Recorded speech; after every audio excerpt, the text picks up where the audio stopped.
नमस्कार महाराज. तुम्हाला जर मी सांगितलं की तुम्ही दिलेला सिंगल सुपर फॉस्फेट डीएपी 10-26-3-15 किंवा तुम्ही जेही मोठे फर्टिलायझर देत असाल, बल्क फर्टिलायझर जे फेकून देतात ते 70 ते 80% वाया जातात. हो, 100% तुम्ही म्हणा कशाच्या साहाय्याने बोलतोय, कुठून बोलतोय, पहिले कमेंटला घाण घाण येतात. हे बघा मित्रांनो, दिसलं पाहिजे फक्त. काय म्हणतायत, पारंपरिक खते उपलब्धता कार्यक्षमता 18 ते 30% असते. बरोबर. तर 18 ते 30% लागतात. 18 ते 30%, मग 70 ते 80% वाया जातात. का जातात? म्हणजे मी जर माझी 50 किलोची डीएपी ची बॅग देत असू, तर त्याच्यातून जर 10 किलो डीएपी लागत असेल, तर उरलेलं 40 किलो डीएपीचं काय झालं? त्याचं काय झालं महाराज माहितीये का? तुमचा पीएच जर 7 ते 9 असेल तर त्याचा कॅल्शियम फॉस्फेट तयार होऊन गेला. तुमचा पीएच जर कमी असेल तर अल्युमिनियम फॉस्फेट तयार होऊन गेलं.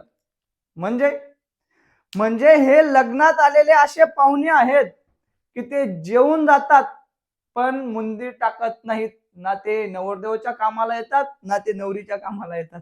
अशा प्रकार होतो महाराज.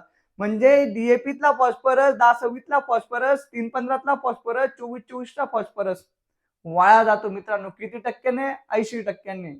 कसं काय वाया जातो? जर तुमची जमीन 7 ते 9, 80% जमीन आपल्या 7 ते 9 पीएच मध्ये आहेत महाराज.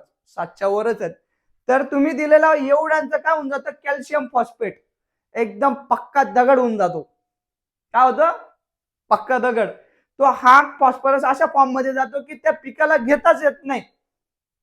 आणि जर समजा तुम्ही एकदम खत दिले, चांगलं केलं आणि तुमचा जमिनीचा पेज मेंटेन किंवा तुमचा जमिनीचा पेज कमी आहे, तर अशा टायमाला बी खत दिले ना महाराज तुम्ही हे, तर साला इथे 9 ते 5 पीएच जर राहिला ना, तर अमोनियम फॉस्फेट अल्युमिनियम फॉस्फेट तयार होऊन जातंय तुमचं.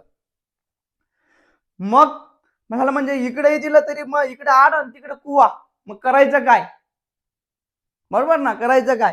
हे असं केलं तर असं होतं, असं केलं तर असं होतं. मग माझं 10-26 मला नाहीच वाया जाऊ द्यायचं. साला पहिलेच किमता आसमान गगनचुंबी चालला गेलाय आणि अशा प्रकार व्हायला लागले तर मग कसं चालेल? आणि खरोखर होतंय मित्रांनो. मजाकचा विषय सोडा. एवढं दिलेलं आपण असं वाया जात असेल तर काय करायचं? तर आपल्याकडे तोही पर्याय आहे. त्याही गोष्टीवर आपण बोलू. तर इथे पर्याय सुचतो आपल्याला फॉस्फरस सोल्युबलायझिंग बॅक्टेरिया. तुम्ही म्हणा काय रे बाबा फॉस्फरस सोल्युबलायझिंग बॅक्टेरिया? मित्रांनो, निसर्गामध्ये प्रत्येकासाठी काही ना काही ठेवले गेलेले आहे.